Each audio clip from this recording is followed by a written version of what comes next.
தகப்பனே, இளவயதின் வழிகாட்டியே, இரக்கங்களின் தகப்பனே, இளவயதின் வழிகாட்டியே, ஜீவிக்கின்ற மெய்தேவனே, ஜீவனின் அதிபதி,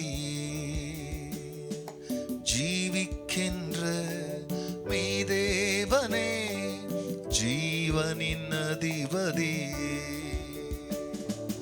ஆராதனை ஆராதனை ஆயுளெல்லாம், ஆராதனை ஆராதனை ஆராதனை ஆயுளெல்லாம், ஆராதனை அன்பு கூர்ந்தேன் ஆர்வமுடன் அர்ப்பணித்தேன் என் ஆயுளெல்லாம். கர்த்தருடைய பரிசுத்த நாமத்திற்கு மகிமை உண்டாவதாக. ஆண்டவராகிய இயேசு கிறிஸ்துவ நாமத்தில் வாழ்த்துக்கள். கிருபையும் சமாதானமும் உங்களுக்கு பெருகுவதாக. அன்பானவர்களே, இதோ இந்த நாளிலே தேவனாகிய கர்த்தர் நமக்காய் அவர் கொடுக்கின்ற ஆலோசனையானது சங்கீதம் 51:10. தேவனே, சுத்த இருதயத்தை என்னிலே சிருஷ்டியும், நிலைவரமான ஆவியை என் உள்ளத்திலே புதுப்பியும். அன்பானவர்களே, இந்த உலகத்திலே மனிதர்களாய் பிறந்த நாம் யாவரும் ஒரு காலம் வரைக்கும் சிறு பிள்ளைகளாக இருந்த பருவத்தை கடக்கும் பொழுது உணவு, விளையாட்டு, உடைகள் இவைகளிலே நாம் அதிகமாக ஈடுபட்டோம். ஆனால் நம்ம சரீரத்தில் கொஞ்சம் ஹார்மோனியல் சேஞ்சஸ் உண்டாகும் பொழுது, இந்த வாலிபம் வரும் பொழுது, நம்முடைய இருதயங்களிலே, நம்முடைய கண்களிலே நாம் பார்க்கிற காரியங்களிலே எவ்வளவு நம்மளை கரப்படுத்தி இருப்போம், எவ்வளவு நம்மளை தீட்டுப்படுத்தி நிற்போம்.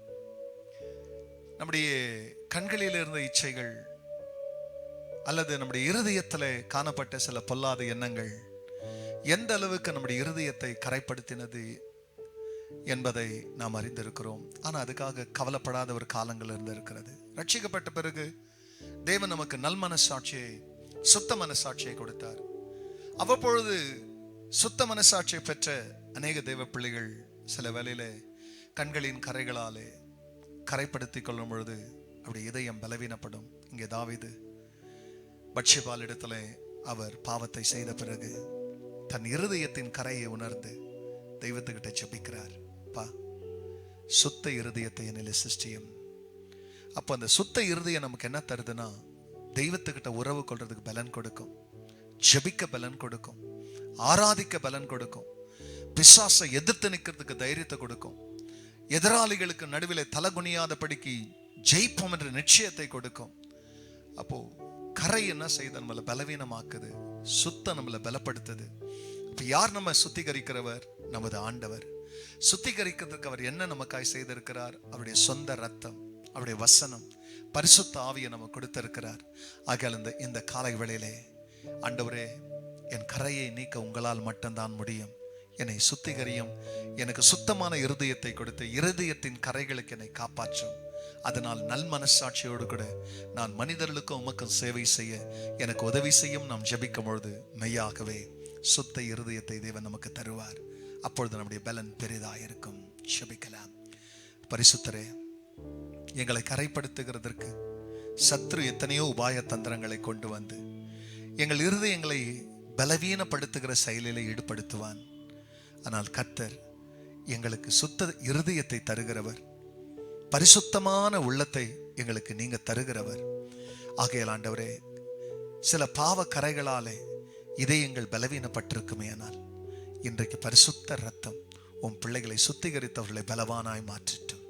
அப்படி நீ செய்ததற்காய் நன்றி. இயேசுவின் நாமத்தில் பிதாவே, ஆமென், ஆமென். கரைகள் நீங்கிட கைகள் கழுவி என் கர்த்தரை துதிக்கின்றேன். பலிபீடத்தை சுற்றி சுற்றி நான் வலம் வருகின்றேன்.